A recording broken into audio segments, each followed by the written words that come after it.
And now, aviation weather around Alaska. Hello, I'm National Weather Service Meteorologist Peter Chan with your Alaska Aviation Weather Outlook on this Monday, August 5th, 2024. And this outlook will be for Tuesday into Wednesday.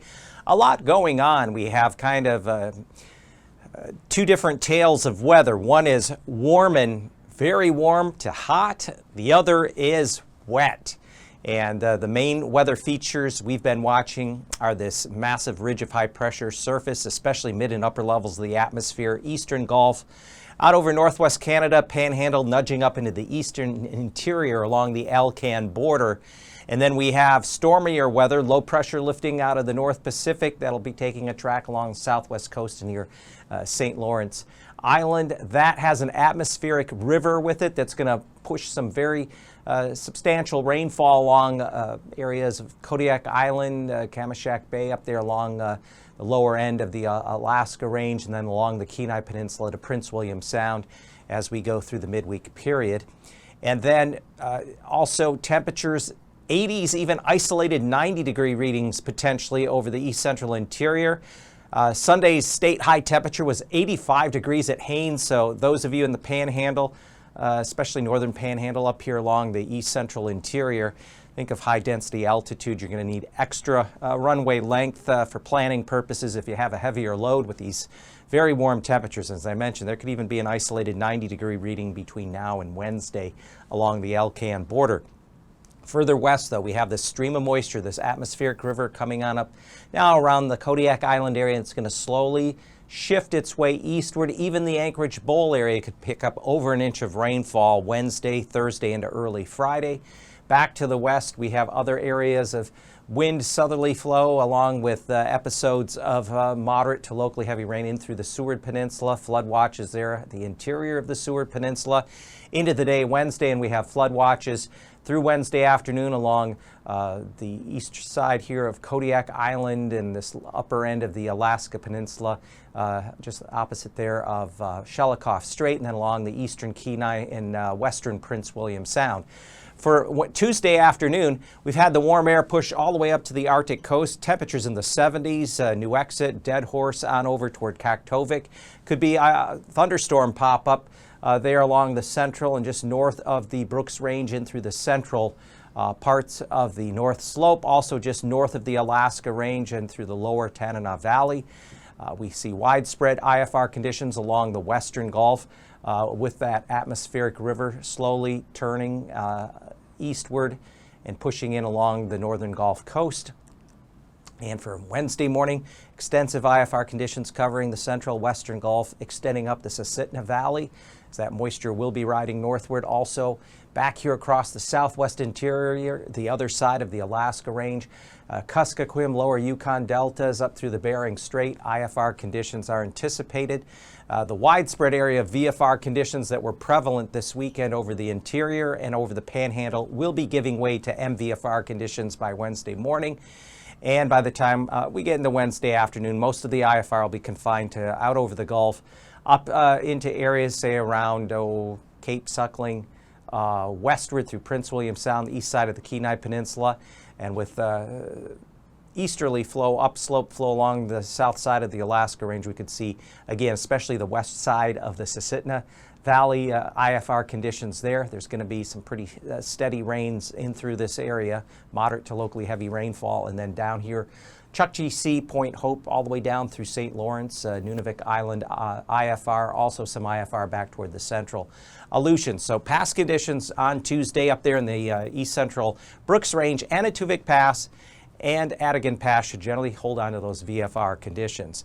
Further south, Lake Clark and Merrill, as that moisture gradually lifts northeastward, we expect MVFR conditions to become IFR there on Tuesday, with areas of rain moving in. Same thing, Rainy Pass, MVFR becoming IFR on Tuesday. Windy Pass, VFR to MVFR, that's kind of areas west of Windy Pass will be becoming IFR.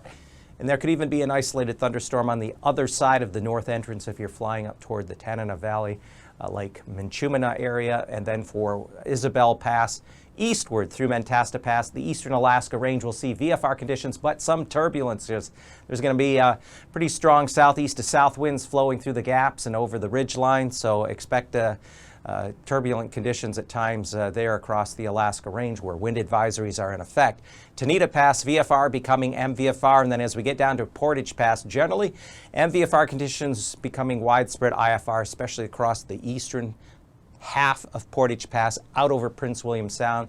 Thicker cloud cover, lower ceilings, and increasing threat of moderate to at times locally heavy rain by the time especially we get into Wednesday. And Chilkoot and White will hold on to VFR conditions on Tuesday in the northern panhandle with very warm temperatures still prevailing. And why is it so warm there across the eastern interior? Alcan border and the panhandle. Look at this, the upper level ridge. We have freezing levels aloft in excess of 12,000 feet throughout the panhandle, even above 14,000 feet here in through the Yukon. And these areas beneath this warm dorm of high pressure, places like Fort Yukon, Eagle, Northway, a couple areas, normal hot spots could be up near 90 degrees, if not Tuesday, possibly Wednesday. And the heat should start to modify a bit here, not be quite as strong across the panhandle the latter half of the week, but definitely very warm days, Monday, Tuesday, into Wednesday across the east side of the state. Meanwhile, to the west, broad trough of low pressure. You can see it just by the freezing levels aloft. We have cooler freezing levels aloft, therefore implying troughiness. And that is pushed now all the way down south of the Aleutian chain. These freezing levels of aloft have lowered. If you recall, late last week we had freezing levels aloft upwards of 14,000 feet in this area, that ridging that was pushing into the west and southwest coast. That has since now been forced south, and the main dominating ridge is out there well to the east. Icing potential, there could be moderate icing above 12,000 feet. Western portion of the Gulf up through the Kenai Peninsula, Cook Inlet, also another area. We could see moderate icing above 8,000 feet around St. Lawrence Island, the Bering Strait, the west side of the Seward Peninsula on Tuesday.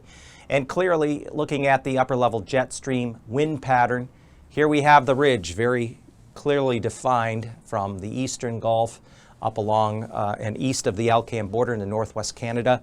And then we have this trough sitting out over the Bering Sea and a band of winds anywhere from 80 to 100 miles an hour going right along it and then coming back up here across the Alaska Peninsula, Bristol Bay, southwest interior, all the way into the western interior. This is what's helping that atmospheric river to pull that moisture and moderate to heavy rainfall here along the western Gulf as we go through the midweek. At mid-levels, 700 millibars, 9,000 feet, broad 40 to 50 knot southerly wind flow across a good portion of the mainland, locally as high as 60 knots. So you can imagine 700 millibars, 9,000 feet. Areas along the Alaska range will have turbulence there, especially through those higher gaps and ridge lines. And at 3,000 feet, we can see that feed of moisture coming in on this southerly wind flow coming out. This extends way down into the Pacific. So this atmospheric river is just pumping that moisture on up toward Kodiak Island, the entrance of Cook Inlet along the Kenai Peninsula. Meanwhile, we have another system out here to the west of the mainland where we have southerly flow coming in across the lower Yukon Delta, Norton Sound, the Seward Peninsula, the Kivalina on up to Point Hope. That's also going to enhance precipitation in the west and northwest areas of the state. So turbulent concerns, absolutely.